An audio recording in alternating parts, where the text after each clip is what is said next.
once you know, this stuff here makes way more sense. Study the flat earth, people. It's real. Globers, you don't have any evidence. You really don't. You are children of the Church of NASA.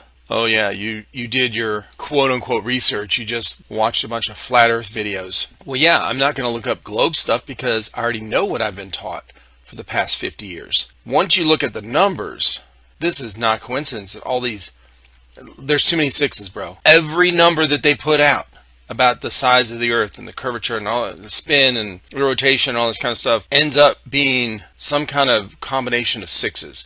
66.6, 0.666. It's always 3 sixes together or more. Come on. You think that's coincidence? Don't be silly. Stop drinking that fluoride. It's funny to look back and go, what? I believed that nonsense? I believed we went to the moon 230,000 miles away in that rickety piece of crap tinfoil wrap duct tape thing. The president called them on the moon on a landline phone, bro. Oh my God. I feel so dumb that I believed that ridiculousness. So one of the other things that made me question the shape of the earth once I started looking into it was another thing I was taught, that the water stays on the globe as it's spinning 1,000 miles around, or 1,000 miles an hour, is gravity that pulls everything to the center of this big ball. Okay, so when I started seeing these comparisons, like water always finds its level on all these different things, you see these pictures up here that they show. Okay, and I'm going, yeah, it does. It always finds a level. It has to have a container, and it finds a level, except on this big ball that they say we're on. And I go, wait, don't they say the earth is spinning 1,000 miles an hour? Wouldn't the water fly off? and then they go, oh no, it's gravity. So everything is held on, including this however many millions, trillions, whatever, gazillions gallons of water from the oceans, which is very heavy, by the way. Water is very dense. So it's held in place, that doesn't drip off the side or run off the side, by gravity that's pulling it to the core. So gravity is strong enough to hold that amount of water onto this globe that's spinning out of control, but it's not so strong that it just flattens us. I don't get it, man. I just don't get it, okay? How do little bumblebees fly around? The gravity doesn't pull them to the ground, but it holds, it's strong enough to hold all this water in place. And not just hold it in place, but it's not too strong as to mess with the waves, right? Supposedly the moon messes with the tides and the waves. Look, bro, the earth is spinning 1,000 miles an hour, and it's a ball, and there's all this water on it, and it's not going anywhere. It's very calm in certain places, like on lakes, like you see over here. And then sometimes the ocean is so serene, but gravity is pulling it. Bro. Forget what you know about the sun, moon, and stars. Let's go. Check this out. The moon will be seen below the horizon. Guys, how do you explain that? How do you explain it? Well, it's because the sun and the moon are not physical balls in outer space. They're actually within a firmament. They are spiritual disc lights created by the Almighty God. Yeah, look at that. It's the moon. Come on, explain that. Explain it. Refraction, reflection. Give me your stuff. Give it. They're more like rainbows. Did you guys see the glitch in the solar eclipse yesterday? Check it out. Look at this. Watch. You're going to see the sun through the moon. And you have to ask yourself, how is it possible? Is that a solar flare? how would you see a solar flare through the moon? And then you have to wonder, have they been telling you the truth about the sun and the moon? How does that make sense, guys? Check this out. There also was a glitch about a half hour later in the New Mexico solar eclipse. But you can see they edited it out. Look at that. Guys, riddle me this. Does this look like it's 93 million miles away to you? Of course it doesn't, because it's not. Anyone with a grain of common sense can take one look at this photograph and conclude that if there are clouds in front of the sun, then it simply cannot be. Yet we are fed this from cradle to grave and no one questions it. Does your daily experience, do you actually feel like you are on a spinning ball hurtling through space at 67,000 miles per hour with the sun and the planets light years, millions of light years away, they tell us? It's absolute horse shit. Guys, we live under a dome and the sun, the moon and all the planets are underneath the dome. It's a huge lie. Do you think the Earth is round or flat? I know we didn't go to the moon. We didn't go to the moon? No, we didn't go to the moon. Why do you say that? Because you can't get out of the atmosphere. Really? What do you mean? Why don't we go look at underwater or past the ice? That's where it's at. They want you to look up. They don't want you to look on our own ground. Think the Earth is flat? I don't know.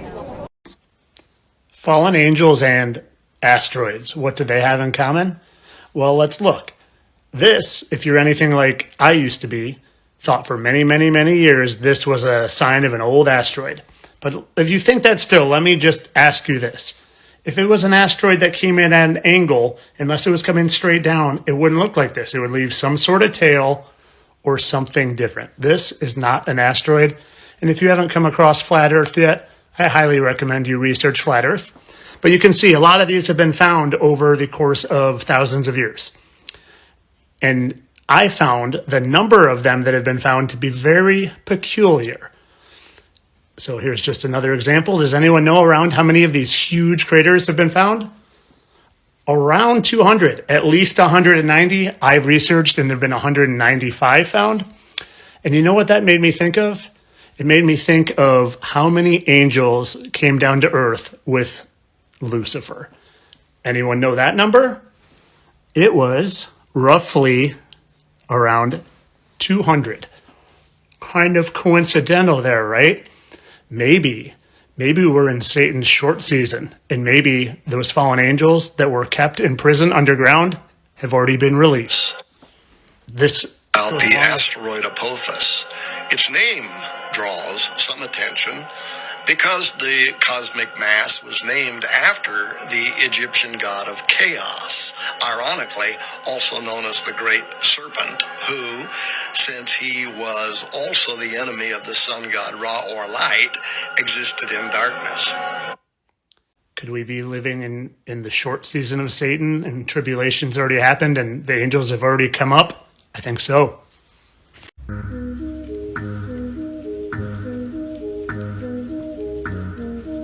Weird snake up there.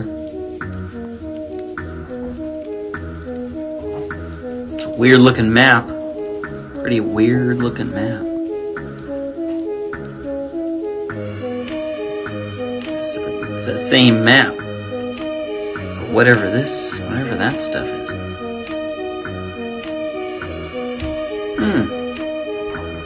Looks like that one. That's the one. That's the one. What the hell? There it is. What's that say at the top? What the? That's a damn flat Earth map. What's going on, UN? You guys got something to tell us, or what? What is it? The moon produces its own light, and it's not what they tell you it is either. First off, modern science has told us that the moon is actually just a piece of the earth that broke off, like a big rock, and is now orbiting around the earth. And you're about to find out that this is far from the truth. First off, rocks have a very hard time reflecting light. And let me bring it to your attention that the sun and the moon actually appear the same exact size in the sky. It is a common known fact, anyone can look this up. And they really try to tell us that the sun is 400 times larger than the moon. Yet they appear the same size. Something's not adding up here. It makes a lot of sense though, when we look in God's word. And God made two great lights, the greater light to rule the day, that's the sun, and the lesser light to rule the night, that's the moon. And God set them in the firmament of the heaven to give light upon the earth. God made two great lights, the sun and the moon, right? He placed them in the firmament of the heaven to give light upon earth. The firmament is the glass dome that God created to separate the waters below from the waters above. The sun and the moon move around in a circular type fashion, just like so. Now how do we know that the moon produces its own light? Well, we can look many places in the word. Immediately after the tribulation of those days shall the sun be darkened, and the moon shall not give her light. But in those days after the tribulation the sun shall be darkened, and the moon shall not give her light. The moon shall not cause her light to shine.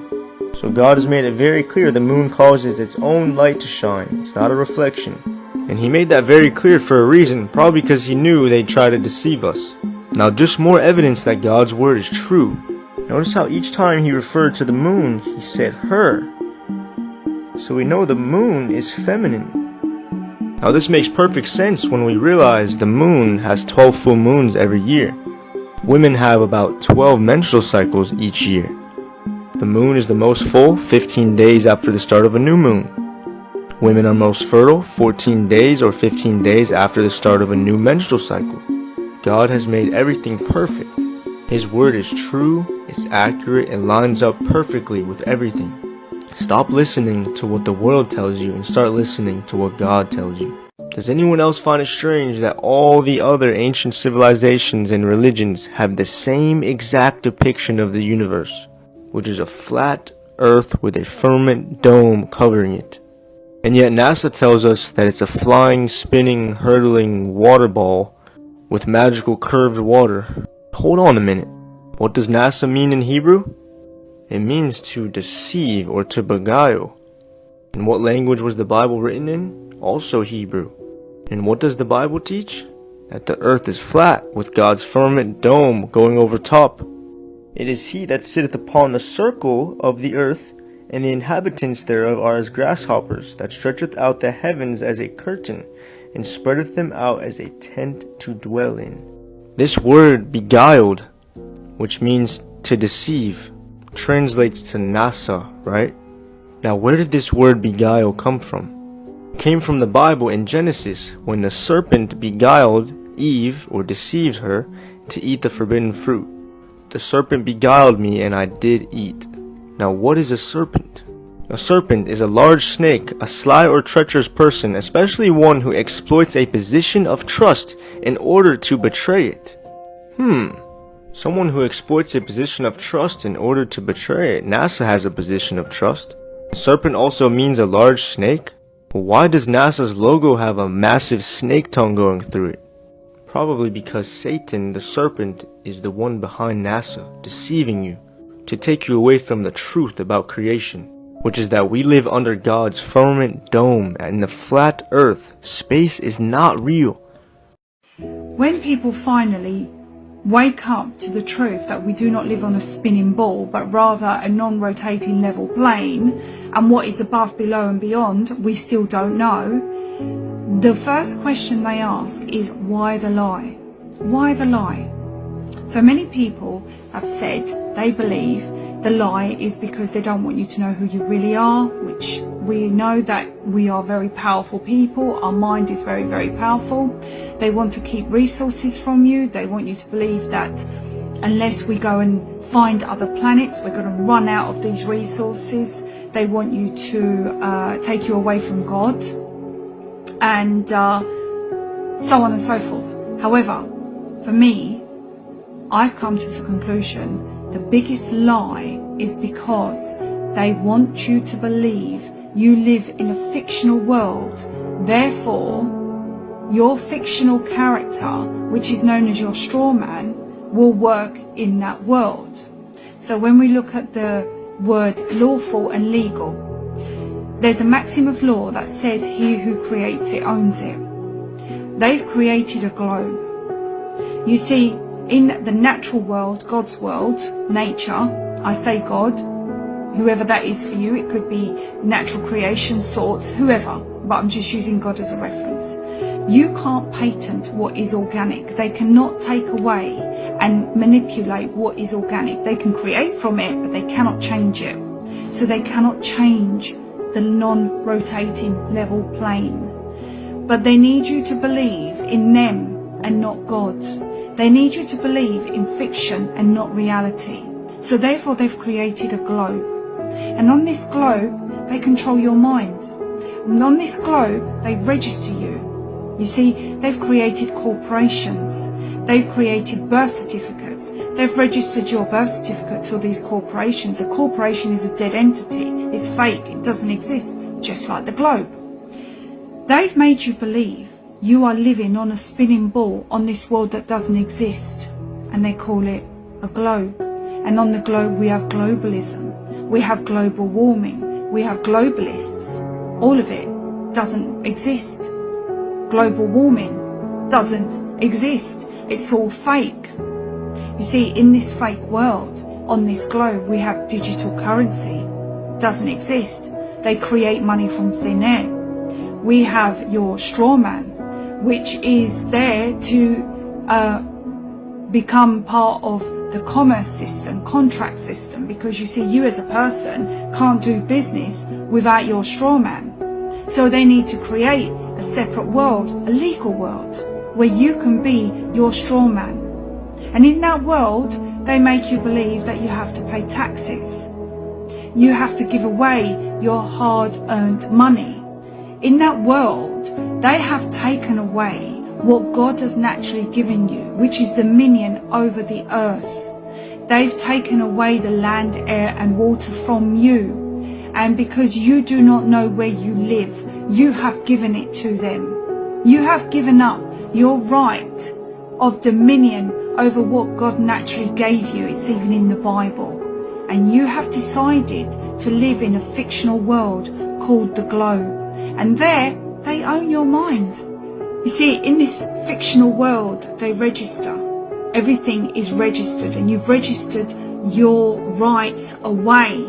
The rights that you were given from birth. You've registered your children away. You've registered your car away. They've taken away what is yours. And you are not ready to claim it back, because if you are not ready to realize that you have your own senses, your own eyes, your own feelings which tell you we are not spinning. This is all a lie.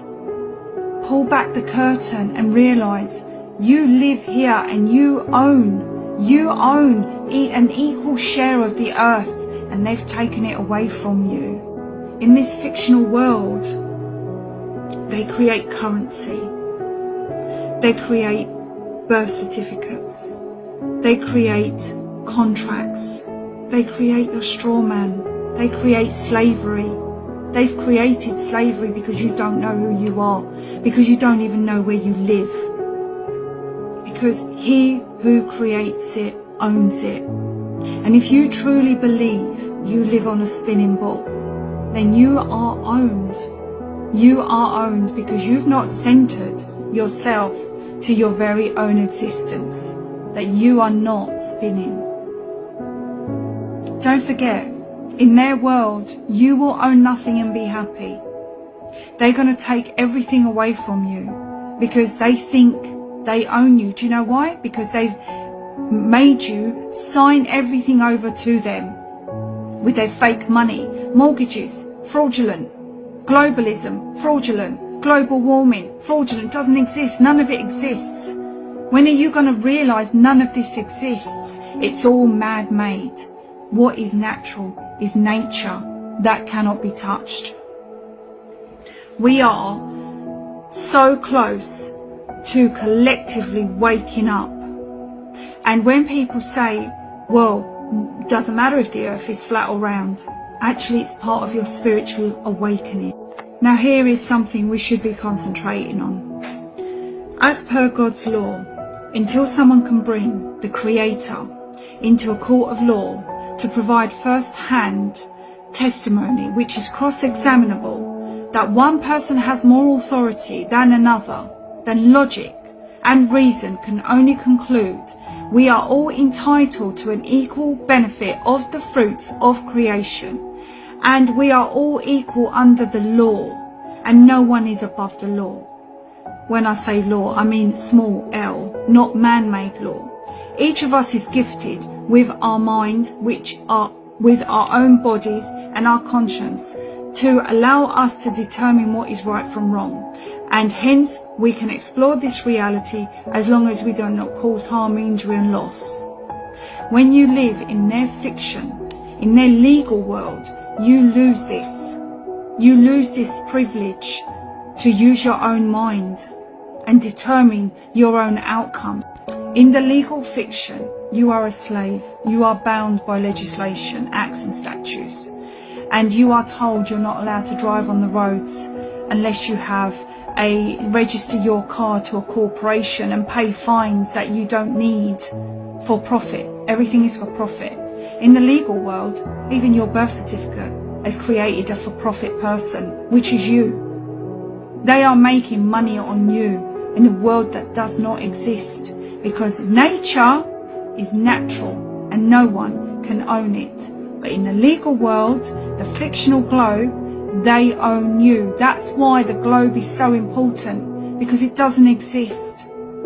You don't exist in their world unless you want to, unless you choose to. When you are ready to wake up and come back to reality, when your your mother or father used to say to you, you live in a fantasy world, come back to reality. Well, guess what? They created that fantasy world for you, and you are living in that world right now. And it is time for you to come back to reality and realize that you are not in their legal fiction. You are not a straw man. You are not a person. You are a living, breathing man or woman with the right to self-determination, and you need to grow up. You need to become an adult and start taking responsibility for your decisions. Because if you don't, you will own nothing and apparently be happy. This period of time is about ascending and disclosure. We are mentally and spiritually ascending, and we need to disclose the lies and corruption to then manifest a new future, a fair and just one, where people begin to build communities rather than societies. But to do that, the first rule of manifestation is to know thyself, know who you truly are, where you truly belong, and know where you truly are going. Now remember, your silence means you are consenting. If you say nothing, that means you are happy to live like this. I'm not. I am not happy to live like this. I want a fair world with no wars, with equal shares of what is originally ours, God-given. This is why I speak up, and this is why it's so important to drop the globe, drop the legal fiction. You are not your birth certificate, you are not the straw man, you are not a corpse. You are a living, breathing man and woman. Protect yourself, wake up, know where you are and who you are. The Flat Earth map dates back over 1,000 years. This map is credited to being created by a Persian astronomer. His name was Al-Biruni, and he lived from 973 AD to 1048 AD. It's the official map of the United Nations and also of the United States Geological Survey. It used to be present in many places before the creation of NASA and the Antarctic Treaty in 1959. Here you see it with Admiral Byrd. This map has been restored by Dmitry from Russia with suggestions of mine, Eddie Alankar, known by my YouTube channel Flat Earth Banjo. I asked Dmitry to include the Bermuda Triangle and Point Nemo, a place deep in the Pacific Ocean where NASA buries rockets. Then Robert Tozzi, a professional map maker, came along and enhanced the map even more.